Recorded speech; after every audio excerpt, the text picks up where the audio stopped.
you like love? Are you a night owl? Then Late Night Love is a place for you. Since life is negative enough, here we discuss everything love. What we love, who we love, and why we love. So join us on Saturday nights at 11:30 p.m. Pacific Time, and please remember, love everybody.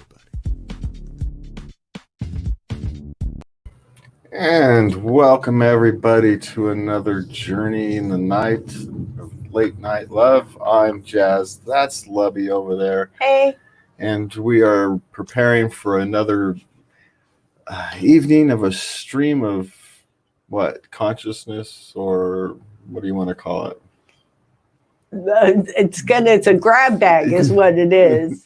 Yeah, we're not entirely sure what we're going to talk about, but we did get a nice question from the audience, so we'll go over that. We'll talk about some narcissists here in a few minutes. But it's been a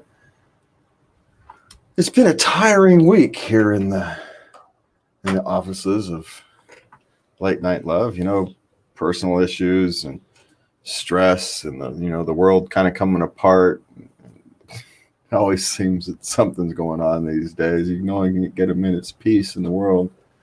And, we're part of that in our own strange way. Even if we try to do it differently than everybody else, you still end up, in part of that.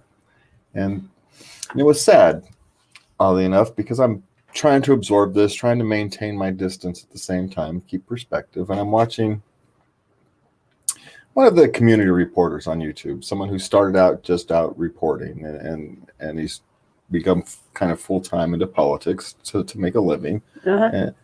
And what you see happen so often is when people go full bore into politics, they go 24/7, their whole life becomes politics. They kind of lose perspective. And you see it all the time. And it's sad. You hope they can find it again, because it's. Especially if they're really good at it. You want them to get back to where they were. Yeah, to the kind of person they were, rather than this kind of lost. They've gotten into the political bubble, and all they can see is politics, and they've which is very human. Yeah, it's very, especially when you're in it 24/7. I mean, trying to make some money, trying to build something. That's your livelihood. That's your livelihood. And you see it, and pick your favorite, pick your favorite political pundit. And they've likely gone the same thing. When they first started out, they were relatively reasonable human beings. And now sometimes you watch them and you go, they're just caricatures of themselves. They're not real. And it's sad, because it's kind of a loss of humanity, and they take people with them. And it's sad enough when you watch this person do it, and then it's sad enough when you think about that they're taking people down this journey with them. And that's what we try to do different. That's the one thing. We started Late Night Love precisely to balance that, so that didn't happen. Yes. And it's because I saw that no, this is dangerous. I can't do that. That's bad for my mental health, short and long term. So that's the whole reason we started this. And it just kind of reminded me, it's how careful you have to be to not allow, that kind of ideological perspective to take over your life. Even if it's not aligned to a political party, there's an ideology that kind of sits behind it. Your life philosophy isn't rooted in a life philosophy, it's rooted in politics. You end up somewhere different. And so that's why I try to not do that. My life philosophy is my life philosophy, and my politics branches from that. I like to say I'm a humanist. Yes, it does. Yes, I'm a humanist. You're a humanist, yes, and it shows. And my humanism direct my politics, not the other way around. But if I had to live in it 24/7, I don't know, which is why we don't, I suppose. But it actually does bring us to our first question. And by the way, if you guys want to send us questions, you can send Lubby an email at love@latenightlove.us. You can hit me up at Twitter @JazzRack. You can find us on social media, including MeWe and Minds now. We have a MeWe and Minds page, just groups, I guess technically over there. They're called groups. We do now have MeWe and Minds groups that I'm going to try to remember. There's the great decentralization of social media is coming. We're trying to get in on the ground floor of it. You're better off being in the ground floor than getting run over. So we'll try to hop into some of these other ones. And so, yeah, we encourage you to send us comments and questions. And, hey, if we're wrong, we want to know. If there's another perspective and we're wrong, we really do want to know. We don't know everything. We're just trying to be real. We're just trying to be real people, trying to help people find a way through life. We have a lot of experience in the combination between us. And so, between that, we think we can, help the world be a kinder place, I think is the best. We may give it our best effort. That's our intent. One person at a time, one issue at a time, one topic at a time. What we should do at halftime, when we take a halftime break, is we should just play a daily dose when we take a halftime break. Oh, we should. What a great idea. Yeah, but the question is, this is show 20, and we're now just thinking about it. Well, I'm now just thinking about it. I'm not as bright as I think I am sometimes. I got to put 5 minutes. No one's going to be there for 5. Oh, wait. We have things that are like 4 minutes long, don't we? Oh, geez. Okay. And yet again, for another week, forgot to open my Dr. Pepper before we start the show. All right. So the question we had from our friend Crystal. Yeah, and you said her name like 3 times. You didn't tell me it was Lady Wildstar. Like, God. Because when I refer to her as Lady Wildstar, you say her name is Crystal. And so I finally tell her name is Crystal. And then you get mad at me because I didn't call her Lady Wildstar. You're killing me over here, woman. I was frazzled. I was getting into show mode. You're killing me over here. Yeah, well, maybe if you didn't walk in a minute and a half before the show goes live, you wouldn't be hurrying to get into show mode. I'm here 10 minutes early for the joy. Yeah, for the pre-show show joy. Mode. Maybe you should start a little sooner. I'm just saying. Okay. All right. So the question we boiled it down to: are narcissists capable of love and having successful relationships, or are they all doomed to the hype that narcissists you should stay away from, and they're all kind of completely self-centered and you shouldn't bother? Now, I actually think this is a complicated question because there are personality types who should no way in any shape, manner, or form be near a narcissist. But okay. Well, if you're a very meek person and you're passive, you'll get run over. And there's just no way around it. It's not even on purpose. Even if the person is being as honorable as they humanly can, it's their personality type. The personality type, you're just going to get run over. So if you're naturally passive, you just don't want to. But on the other hand, I can think of a successful marriage, just off the top of my head. You're talking about the Clintons. They're both narcissists. They're both narcissists, and they're both a power couple, and they are the definition of a power couple. So, can narcissists find love and make a successful relationship? Yes, but I think like anyone, you have to be very careful. I mean, and with narcissists, you have to be more careful. I think you essentially have to be a type A personality and probably a bit of a narcissist yourself.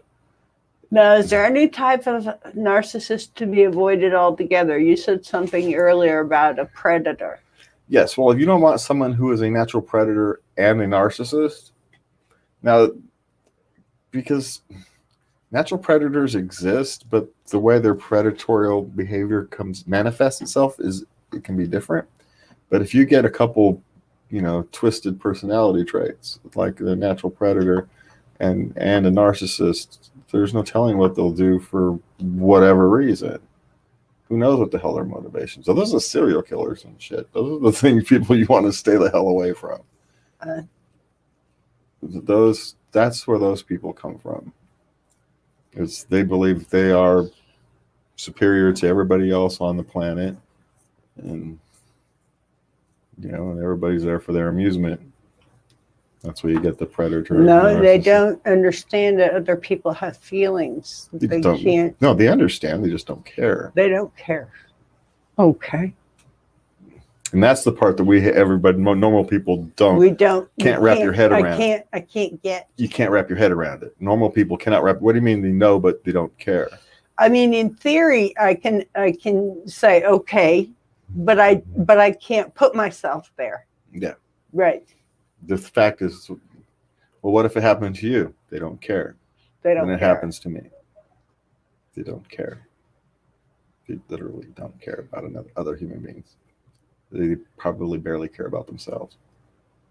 That's why they're off to the next, off to the next, off to the next, off to the next. You know, those are the people who can't sit with themselves for 14 days.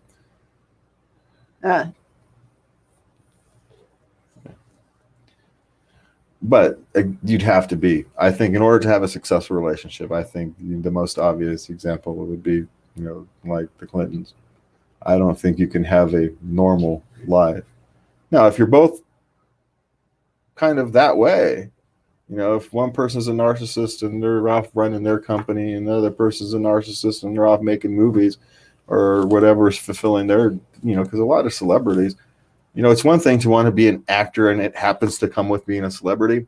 And it's another thing to want to be a celebrity so you become an actor. There's the difference. You know, I love acting, and because you're a good actor, you become a celebrity. And you know, damn it, I need to be a celebrity. And so you become, okay, what are my talents? Can I sing? Can I act? What do you do? And it's just how you end up with those things like that Jackass guy back, you know, Steve-O or whatever it was, where they just did a bunch of stupid stuff that damn near killed them because that's how they can become a celebrity. But they can't recover. You know, guys like Steve-O, later in his life, he centered himself. Try sitting on the other thing, on the futon, and put the laptop on that. I'm good for right now. I think that's probably better. Thank you. My back was hurting. Yeah, with no back or anything, and that's not a great chair. Yeah, sitting on a stool is not good for my back. No. And we've lost a chair. So we lost a chair. Yeah. So anyway. But anyway. Studio problem, yeah. Where's our intern? Yeah, where's our intern? Yeah. Well, where's our sponsor so we can get a chair? That's what we need. Someone wants to sponsor us a chair, we'll take it. So no, but I also think you can, because I've also seen it. You've seen guys like Steve-O. You've seen people who were narcissists younger in their days, and able to kind of find themselves, recenter themselves, become the human beings they wanted to become. So we've seen it. It's happened. You know, but do you want to count on it? The question can narcissists do it? Is the question, I suppose, is, you know, if you're not a narcissist, do you want to get involved in that? Do you want to be part of that journey? If you're not a narcissist, well, that's the decision you have to make. Now, you were saying something about narcissists can learn. Yeah, they can learn what is acceptable and what isn't. But well, it's not even, if they work hard enough, they can. Now there's some people who can't, but again, that gets back to the predators. A genuine person who's just a narcissist, they probably had some issues as they're being raised like everybody else, and their traumas, and that's how it manifests. And so that's how it ends up manifesting. And so you can work through that. You can. It's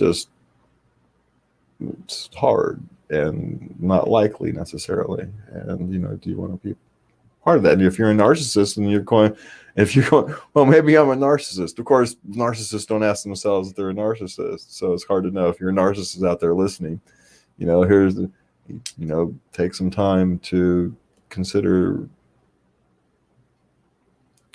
talking to a counselor so they can help you understand your nature.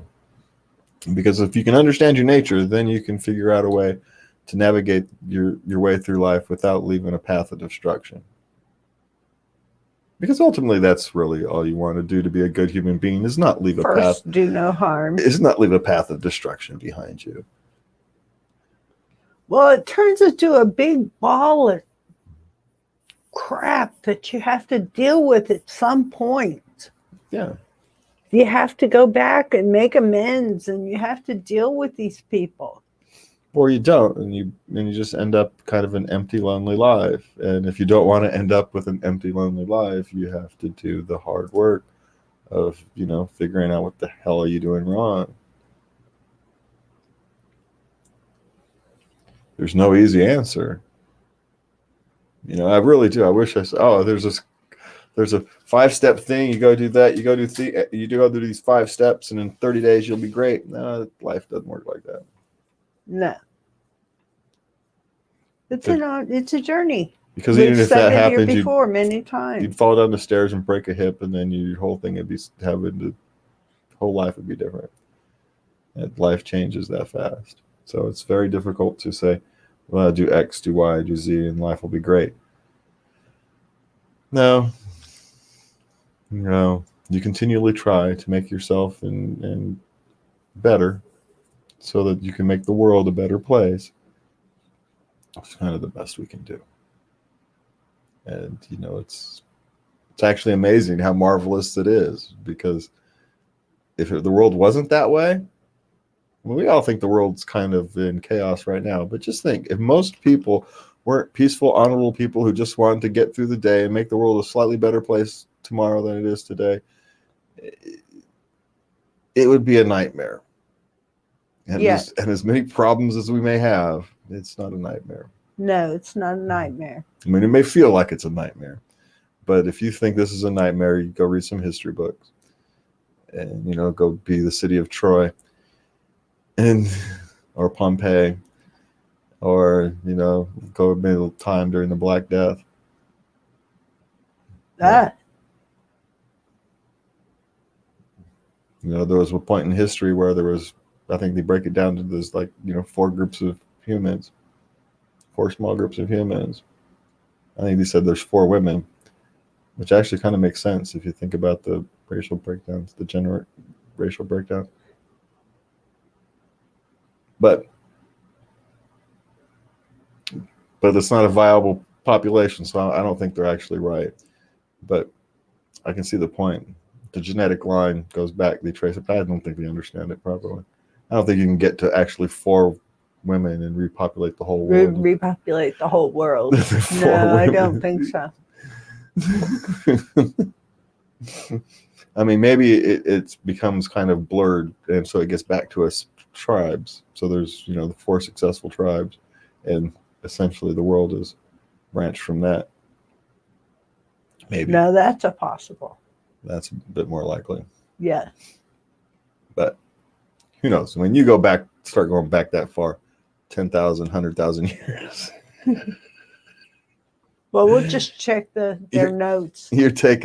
We're taking guesses. We're making big freaking guesses. We're making best guesses. Educated guesses. And 50 years, they're going to look back. What were these morons thinking? Well, because that's how it always happens. That's how that kind of thing always happens. Okay, so I guess to close that one out is, no, they're not doomed. They can live them not. They just have to have the right circumstances. And if you're not a narcissist, you probably want to be very careful before you decide to, get in bed with one, so to speak.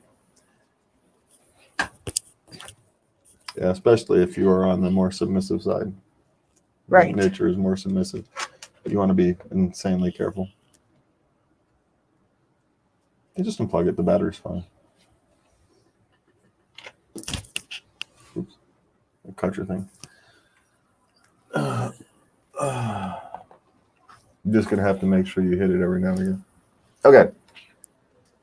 Sorry, we're taking care of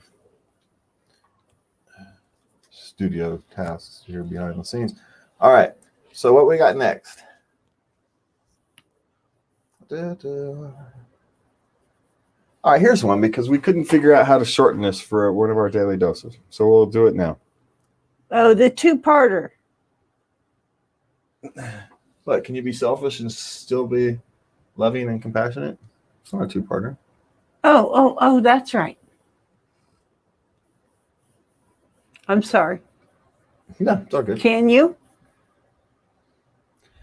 Well, you have to be selfish at some point, don't you? I mean, you can't be your true self if you're not at some level selfish.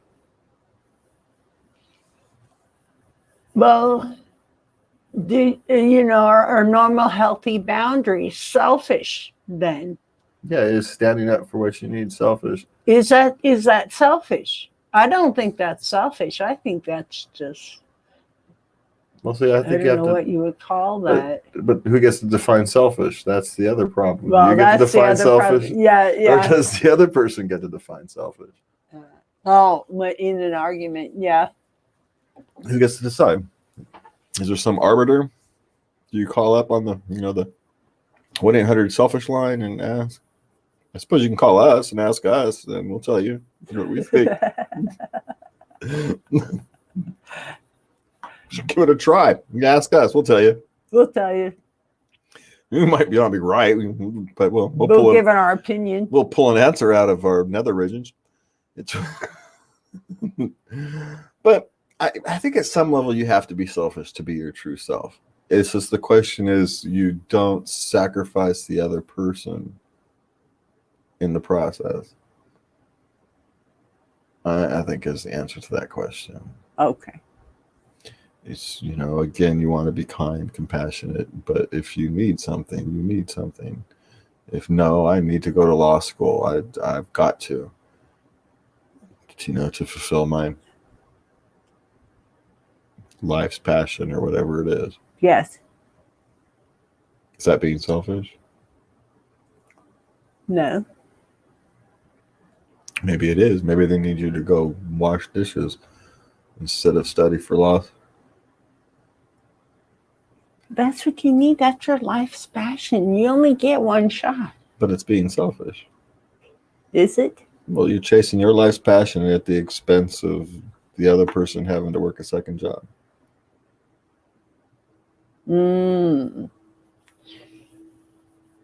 that'd be something that I think would, if that's something I wanted, I would discuss with you. Yeah, but before I really put.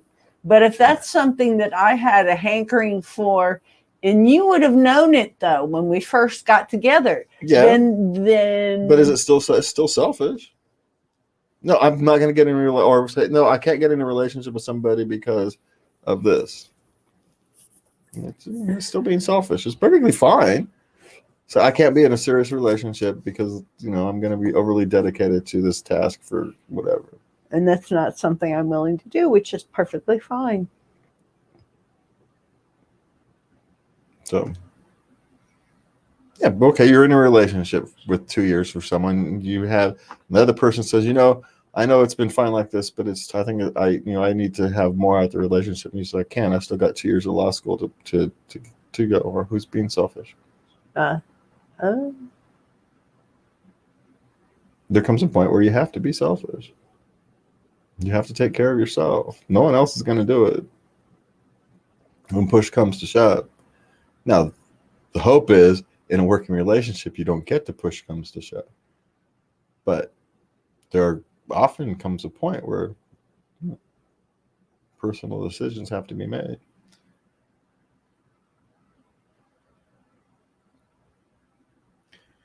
But so you have to be selfish. You at least have to be willing to be selfish. Maybe I should qualify that.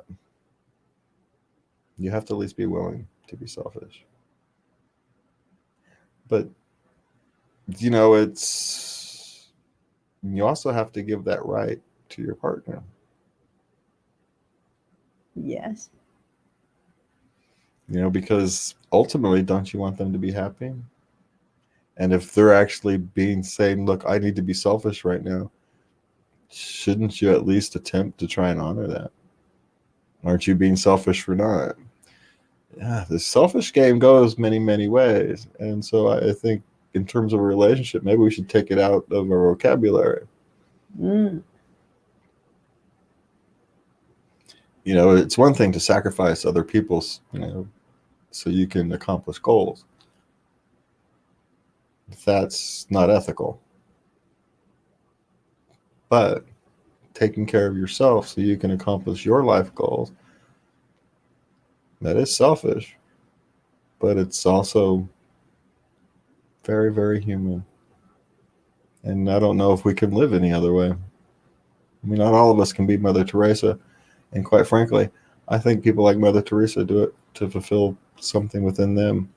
They're actually not being entirely unselfish.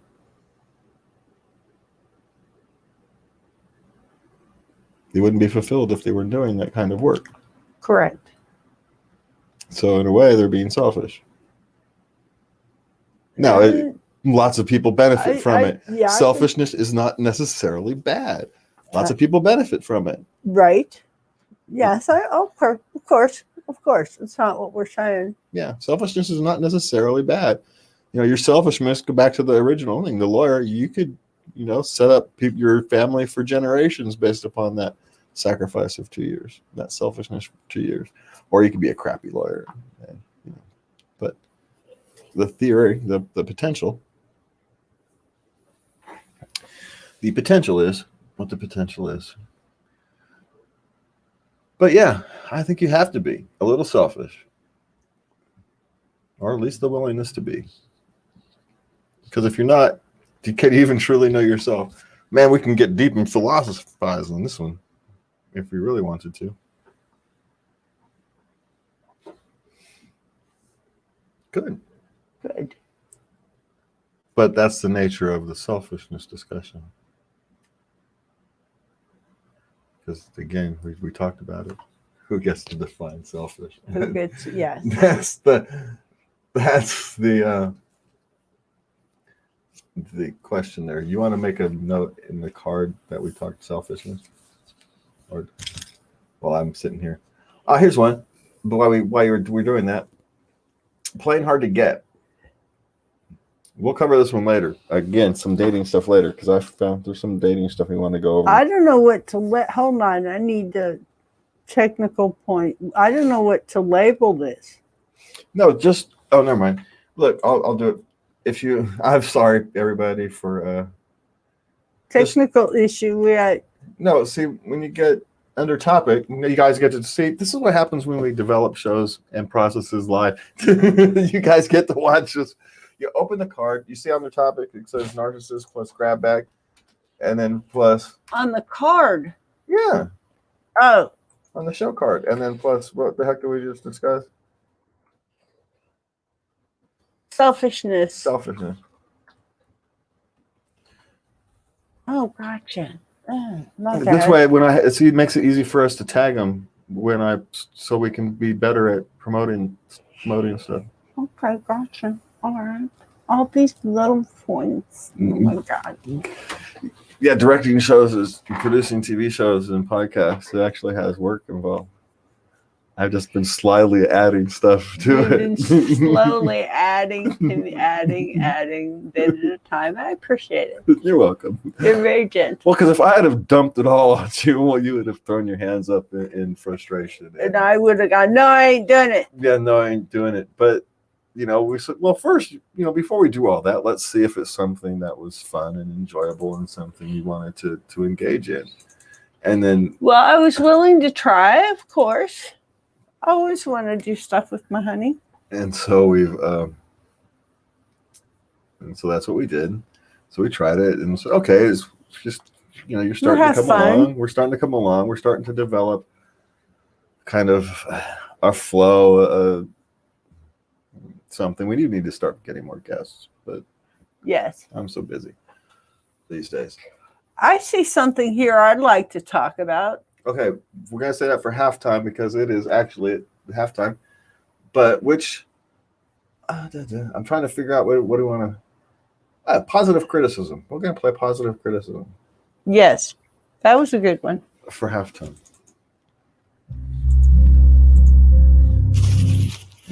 Are we off? No, not yet. Okay. I should actually prepare this again before we do the show, before the halftime ceremony. All right. So here's what we're going to do. So we're going to take a break? Yes, we're going to take our break. We're going to go visit. For the people on the podcast, they will get to hear a minute from our sponsor. They'll get to hear us for 36 seconds or whatever the heck it takes. And for the live show, they'll get to hear a Daily Dose episode. We're gonna play a Daily Dose episode. So application window. Doesn't like that entire screen. Share audio. Oh, let me turn down. Wait. See, I need to do this before. Okay. Hey, you guys got the wrong screen. What the heck? There it is. All right.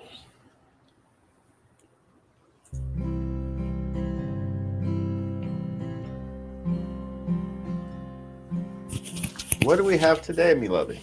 Yeah. How important is positive criticism in a relationship? Well, it's important to be open and honest in a relationship, but you also want to avoid criticism. What you want to do is have constructive conversations.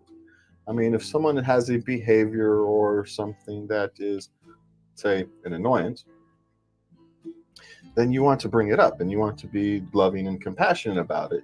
But you also have to be careful is you don't want to criticize something that is a fundamental part of someone's nature. And so it's one of those things where being open and honest is important, but you've got to be very careful about what you are actually criticizing and what you're asking them to actually do. Don't criticize something that they fundamentally can't change, or don't criticize something that will have unintended consequences. You know, if you ask someone to change something, there might be unintended consequences of that change. And so you have to be very careful. Now, expressing yourself, say, hey, this is making me unhappy. Is there anything we can do about it? That's perfectly acceptable, and everybody should do that in any relationship. Right? There is a point where you have to discuss things that are upsetting to you, even if you necessarily can't do something about it. The very fact that you get to discuss it is important, but you never know what someone might come up with. You know, someone might take 2 weeks, 3 months to think about it even, and then say, hey, there's a third option that we didn't think about, or a third option may present itself, or an opportunity for change may present itself that you wouldn't have known to take if someone hadn't been honest. And so it's why it's, you know, people talk about, you know, brutal honesty. Well, you know, you can be honesty without being brutal. You can have compassionate honesty. It's, you know, you can do the exact same thing as brutal honesty, but if you do it from a place of compassion, then it's not necessarily criticism. It's just you're expressing your viewpoint and your feelings, and you're saying, hey, I'm not all that happy when you behave like this, or I'm not all that happy when this happens. Is there anything we can do about it? This is how it affects me. Yes. And so, because you don't want to attack a person, because then they get defensive, and then it starts to spin up its own thing. And again, we talk about this a lot, is that in relationships, the goal is to maintain peace, not to win. And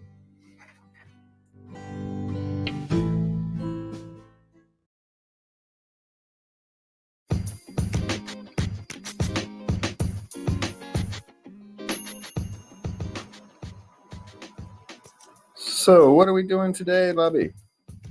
What's up with professional wrestling? Professional wrestling? Well, that's just a soap opera for boys.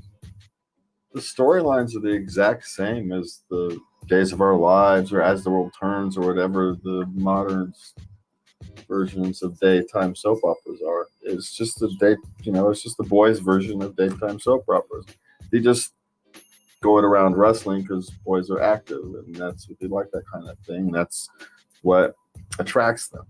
You get the girls, they attract to all the emotional talking and all that kind of stuff. That's why when you turn on a daytime soap opera, it's all cinematic and it's 45 minutes of conversation, but at the end it's still the same love triangles and backstabbing and the crooked owners and the mobster over on the other side and the various things. It's all scam. Yeah, it's all the same. It's literally all the same. Remember back in the days of Luke and Laura? You can go find, well, of course it's going to expose my age, Randy Savage and Elizabeth, and I'm sure they've got their version today. But it's exact same thing. There's no difference. Love triangles and business bag dealings, and then somebody has to get their comeuppance in the end, and people are switched from being a good person to a bad person, and then a couple years later they switch back to being a bad person because I was bad all along. Yeah, the whole thing up. That's all exactly the same storylines. It's just wrapped around hitting each other with chairs. It's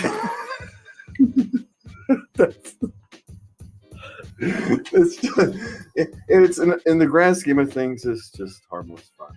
Is really what it is. Okay. It's maybe back in the day when we weren't so sophisticated and people actually thought that was real, but everybody knows it's not real anymore, and we all did then anyway. It was kind of one of those unspoken rules, but now they don't even pretend it's real. So,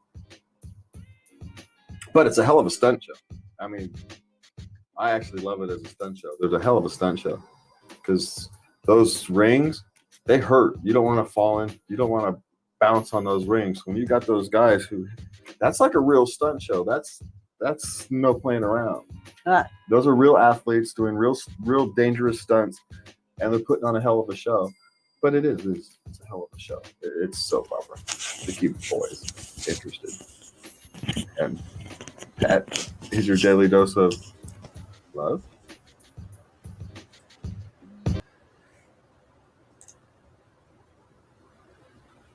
All right. Thank you for sticking around or coming back from a halftime. You can catch us at latenightLove.us. You can hit me up at Twitter at JazzRec, or you can send the Webinator over there, email at love@latenightLove.us, or you can always catch us at our Anchor page and send us a voice message. I think that's anonymous voice message too, so I think that's even better. If you guys want to do that, we don't have the love lineup working tonight because I don't want to add it to Lovey yet. We have enough on her plate. So, you said as we left, you had a question you wanted to discuss. Well, yes, I saw up on our Trello board here, you had put some ideas up. Yes. One of them was, well, two of them really piqued my interest. One was joy in your partner's misery. Who does that? Narcissist. Joy? Yeah, well, there's a video I attached to that inside that card, so you're going to have to watch. Oh, my God. Okay. I did not see that. I did not open up the card. Yeah, well, because I shortened the title. So, for, reasons. See, the real, if you go up and we look into it, it's why once burned, men may never marry again. Because in this case, they're talking about a woman who took joy in their partner's misery, but we know the men do the same thing. Abusive relationships work both ways. Yes, they do. So it's just, I don't want to talk about other YouTube shows and whatnot because we're not calling anybody out. He does what that particular show does what he does. And yes. There's nothing wrong with it. He's talking to a specific audience, and so he talks to his audience. There's women out there who talk to a woman audience, and so their discussions are going to be slanted in that direction. We can understand that. Yes. We try to talk kind of both ways. Always. Not even both ways. We try to talk always. We try to talk always. Yeah. And we're open for being corrected or for discussion. Yes, please. Yeah. We have no problems learning. That's, good Lord. If you ever stop learning, hey, you know what? I hadn't actually messed with my cord all day. Hey. Now I just screwed it all up. Now I'm going to mess with my cord. All right. So, yeah, we're going to have to do some research on that. That one's but how about this one? Just as kind of the title. Don't even go into the subject. Just from the title alone. Attractive, but nobody wants you. Remember, that's a shortened title from the original thing. But so what if you're attractive? But nobody wants you for a relationship? Then it's time to look in the mirror and see what the heck you're doing, how you're behaving. What your demands are, what your wants are. Are you insanely high maintenance? But aren't willing to reward somebody for that? Well, if you're going to be high maintenance, you have to have some way to be refilling that person's tank. I'm not actually talking necessarily physical. There's lots of ways you can refill someone's emotional tank if you're high maintenance. So, there's nothing, if you can find the right person and you feed them the right way, feed their emotions the right way, you can be high maintenance. You just can't be high maintenance without having... Am I high maintenance? No. Okay. Because sometimes I feel like I am. No. But I try to remember to say thank you for everything, that people do for me. No, you're not high maintenance. Don't worry about that. I'm probably more high maintenance than you are. No, you ain't. I would. You're so easy to get along with. I'm just saying.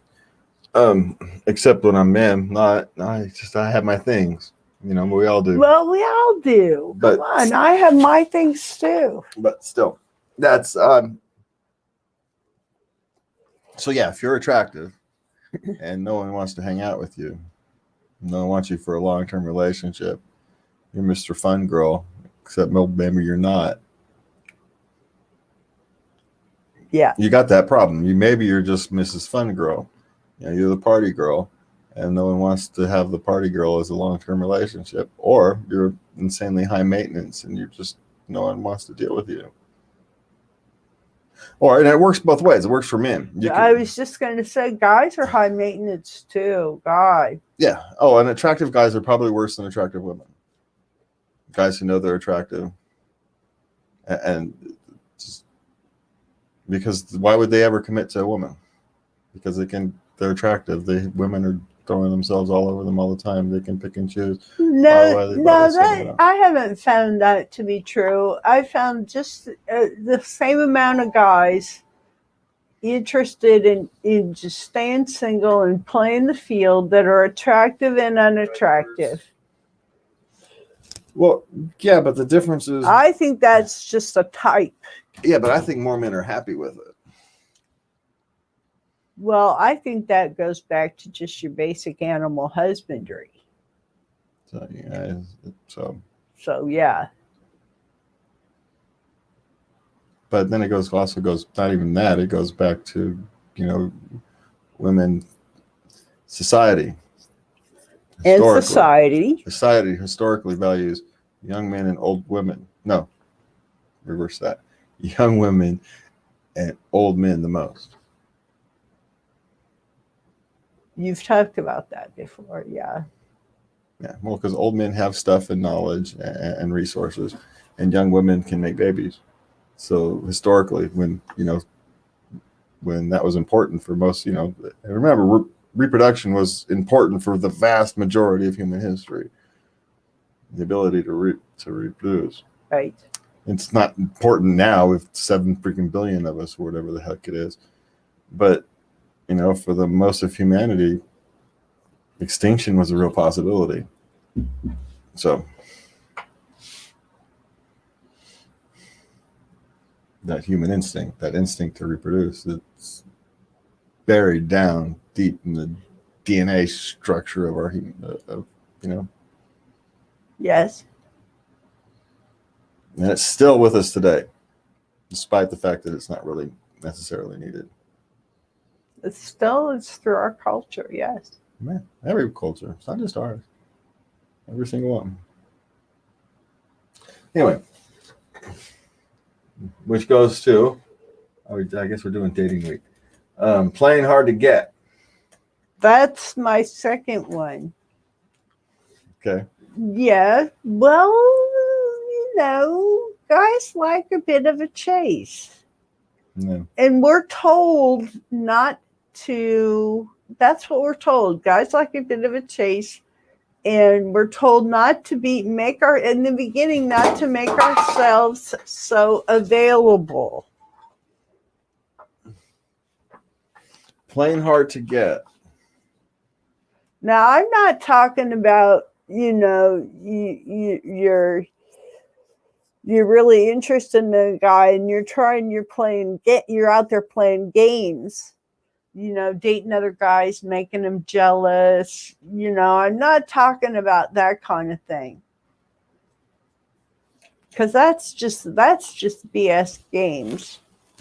Yeah, so whatever you're doing, is you shouldn't be playing games.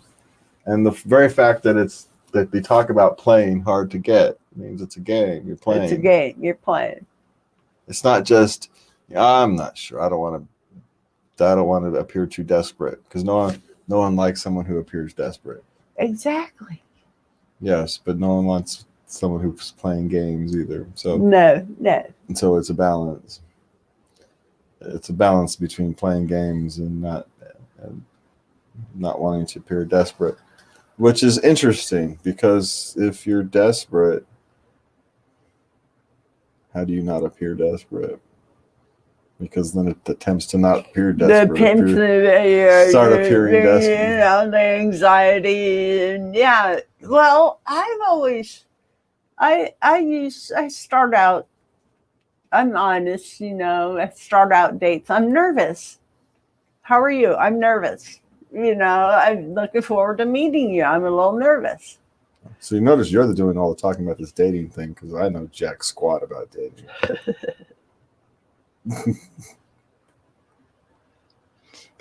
I can give you some male perspectives, but I know about jack diddly and squat about dating. Of course I never said I did it very well. I just, I don't think anybody does it well. If you do dating well, you've done it too many times. That's not true. Some people are just good at it. They just take to it. Some people do. They just get it. I just had the hardest time. Dating is something I want to be good at, because I want to be good at a relationship. I don't want to be good at dating. If you were good at dating, we dated. No, we didn't. Yeah, we did. No. We went on maybe one date. Maybe, and I'm not even sure I'm going to give you that one. Ooh, we got a maybe. You went on a date with me. This is new development. I'm very pleased. Yeah, well, maybe. Is that the time? Well, that's just because we can argue over. Is that the time when we took this picture that I gave you in this paperweight?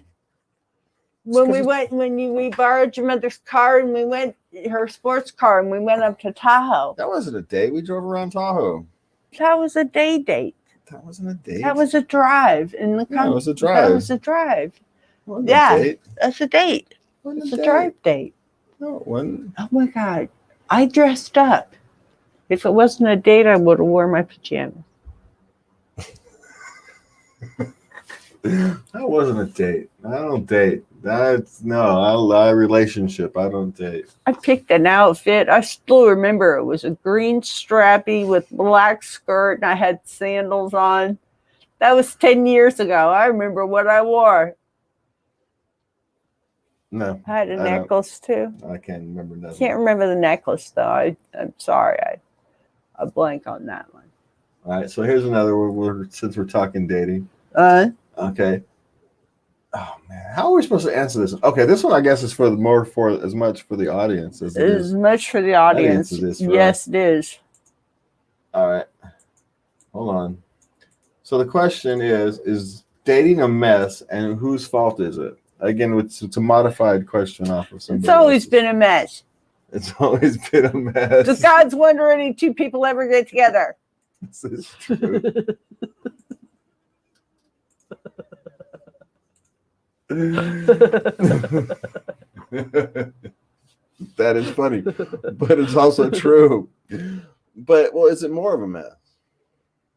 Well, we have all these different forms of communication now. To me, it was just another way of being rejected, you know. Well, I think that it's a double-edged sword because your dating pool is now wider. Your dating pool is now wider. It's now wider, yeah. and it's easier to engage in the dating pool.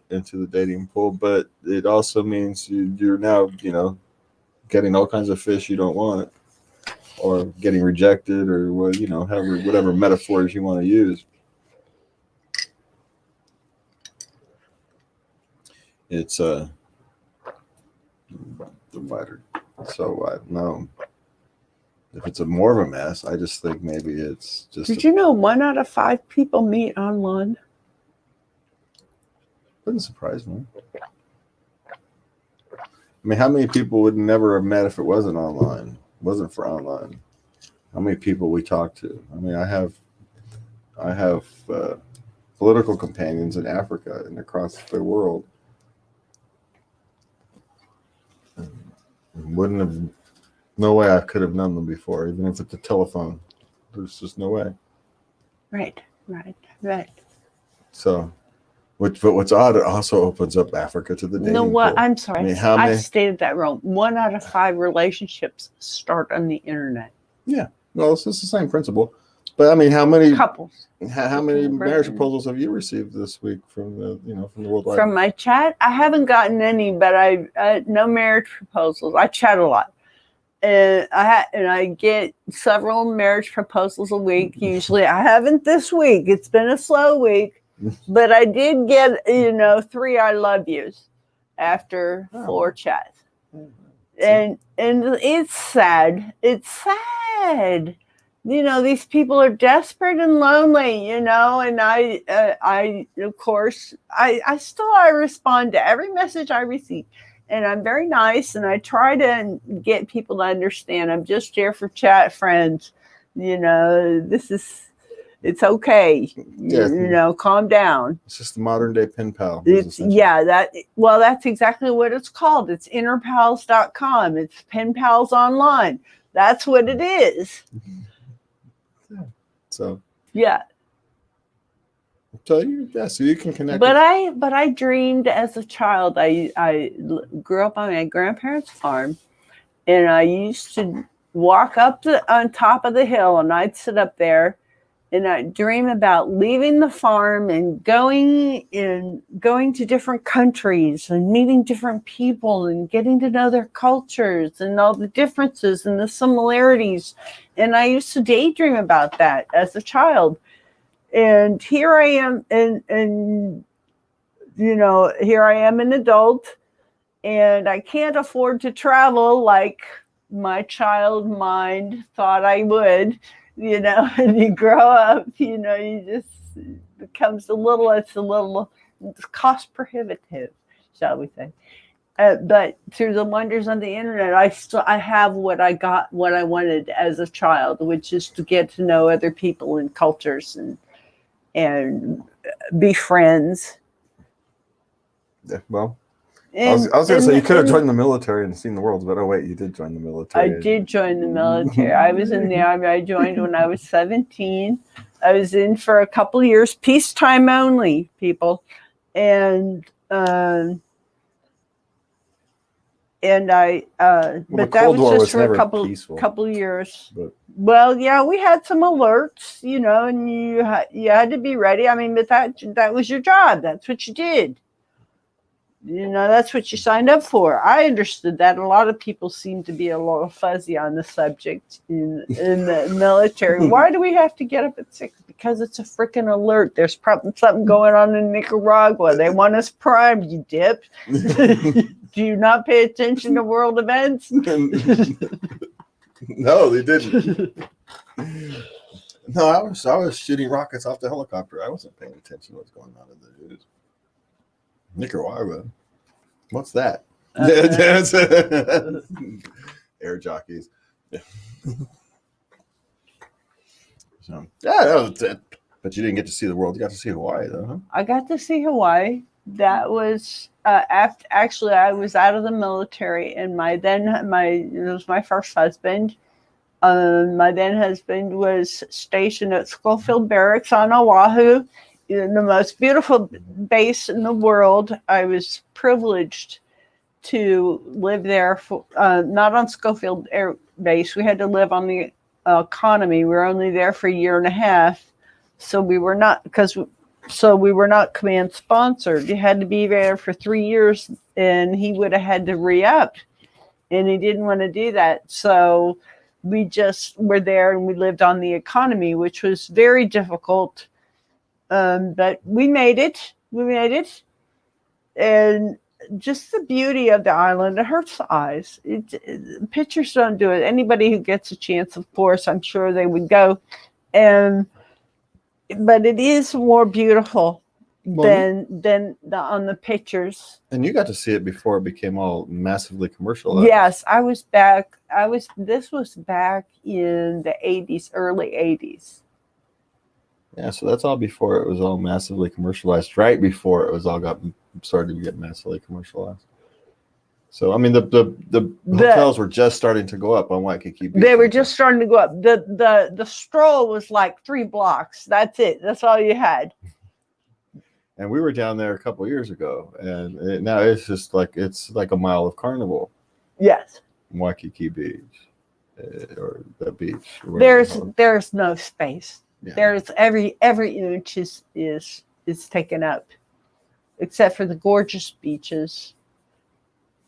Well, it's odd because you can go to Waikiki Beach, it's all crowded, but if you go just on the other side of the marina, there's a big, beautiful beach there at a park, and no one uses it. We did. Well, yeah, but it was so weird that one beach over there, it's all crowded. There's all kinds of stuff over there, and you go. It wasn't even far. It was like walking distance. You just walked over there, and it was this big, almost empty beach. That's how it is. The city park had the nice empty beach, and then the Waikiki Beach, where all the tourists goes, was just a... Yeah. Yeah. Because that's right by their hotel. Yeah, where all the people selling drugs were, and saying, no, I'm not buying pot on Waikiki Beach because I'll be the stupid one. Did you get asked? Yeah, of course I did. Did you never tell me that? Of course I did. But I wasn't buying pot on Waikiki Beach. Hey, bro, you got the kind. Hey, bro, my stupid luck would get me in jail. No, I'll stay away. Because that's... You're lucky to be an undercover agent. You get pot. That's it. Can't go home. In Hawaii, yeah. No, thank you. At the end of our trip, so our bank accounts are all low. And yeah, no, I'm not taking the chance. No, thank you. I'll wait till I get home. Although I do have to say, while I lived there, that was the best weed I've ever had in my life. Well, yeah, it's Hawaii. Two hit wonders, called the crucifixion weed. It put you into serious couch lock, man. I am not kidding you. I was warned. I first arrived there. I was warned. I'm like, yeah, because I'm a heavy pot smoker. I always have been. And yeah, I was out on the couch drooling, man. They call it Maui Wowie for a reason. For a reason. All right, and we are going to end the show tonight. So everybody, please just get in contact with us. Send us email at love@latenightLove.us. You can send me a tweet at jazzrack. You can go to anchor.fm anchor.fm/late night love and click the message button to send us a voice message. And we will discuss your questions or topics or whatever if you would like us to. And from me and Lovey, please be kind, take care of one another, spread love around the world. Good night, and please remember to love everybody.